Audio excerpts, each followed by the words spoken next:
안녕하세요, 성도님들. 2024년 구역공과 하나님 나라 백성의 뿌리와 열매 1학기 하나님 나라 백성의 법 2단원입니다. 하나님 나라의 왕. 2단원은 웨스트민스터 소요리 문답 4문과 5문에 대한 것이었습니다. 그 중에 8관은 5문 삼위일체에 대한 것입니다. 오늘 본문은 마가복음 1장인데요. 예수님께서 세례를 받으시는 장면입니다. 이 예수님께서 세례 요한에게 세례를 받으실 때에 성자 예수님과 성령 하나님 그리고 성부 하나님이 함께 등장하게 됩니다. 제일 먼저 떠오르는 것은 예수님이 세례 요한에게 세례를 받으시는 것이죠. 이 땅에 오심은 우리의 모든 죄를 씻기 위하여 오셨습니다. 이것을 예수님께서 모범적으로 세례를 받으심으로 보여주셨죠.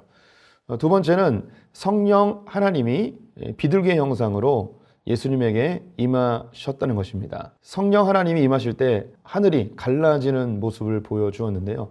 이건 예수님께서 죽으셨을 때에 휘장이 갈라지는 모습처럼 하나님이 이 땅에 임재하시는 모습, 하나님이 이 땅에 함께 하시는 모습을 또 예표적으로 보여주고 있습니다.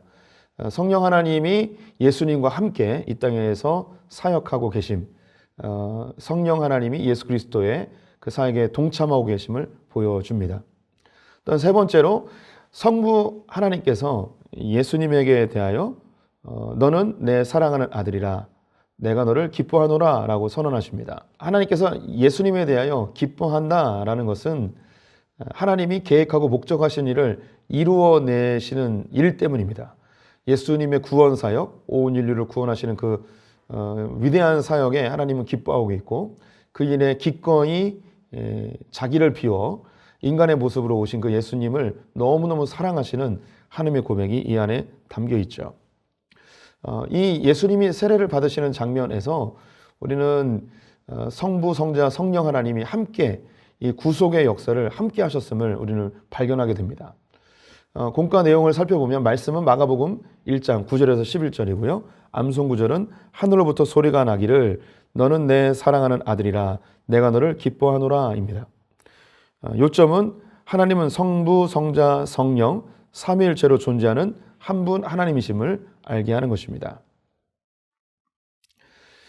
성부, 성자, 성령 삼위 하나님을 이해하는 것은 참 쉽지는 않습니다. 그런데 우리가 자칫 잘못하면 성부 하나님이 제일 높고 성자 예수님이 다음이고 성령 하나님이 제일 밑에 있는 이런 계급적인 구조로 보면은 안 됩니다.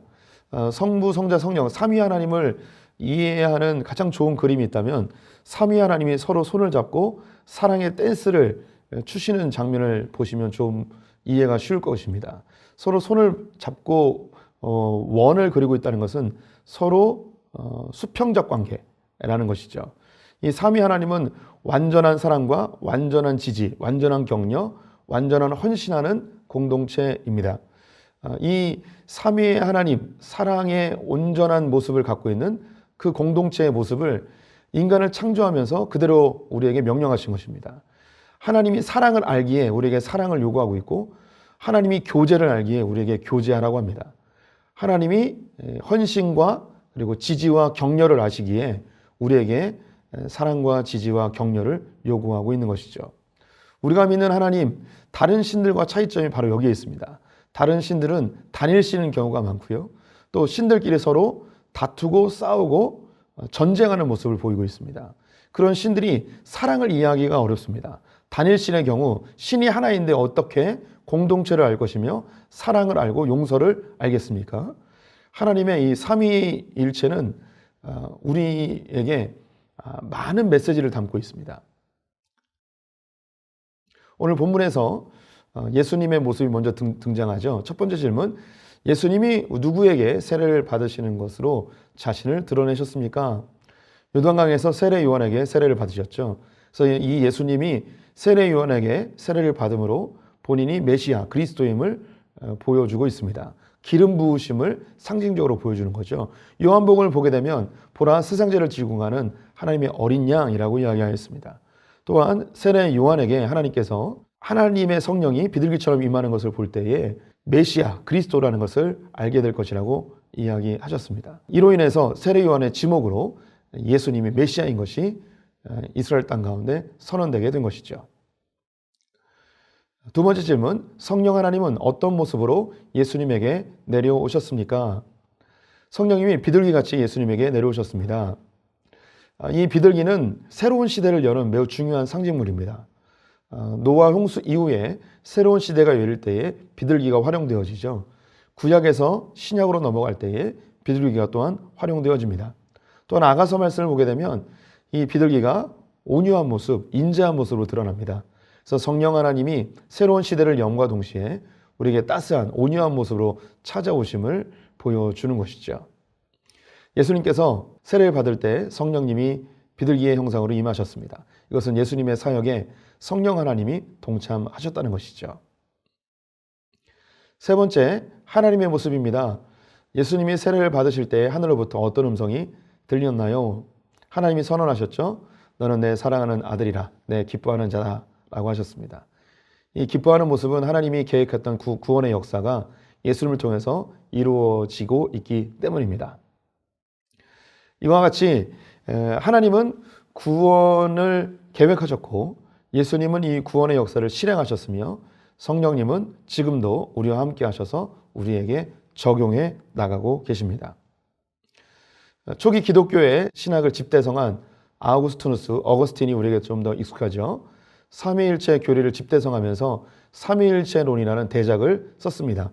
하지만 이 어거스틴 역시 삼위일체에 대해서 인간의 언어로 다 표현할 수 없음을 이렇게 겸손하게 고백합니다.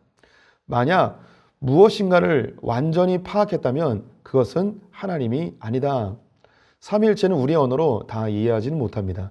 우리가 천국에 가서 비로소 삼위일체를 온전히 깨닫게 되어지겠죠. 하지만 분명한 것은 있습니다. 하나님은 공동체로 계시는 분이고 온전한 사랑과 온전한 사귐을 갖는 분이시죠.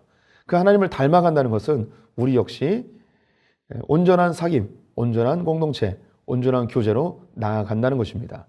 삼위일체 하나님, 단지 개념적인 피상적인 이야기가 아니고 우리가 사랑하고 교제하고 사귐의 근거가 되어집니다. 나눈 질문으로 마무리해 보겠습니다. 삼위일체 하나님이 우리를 위해 어떤 사랑을 베푸셨는지 나누어 봅시다. 감사합니다.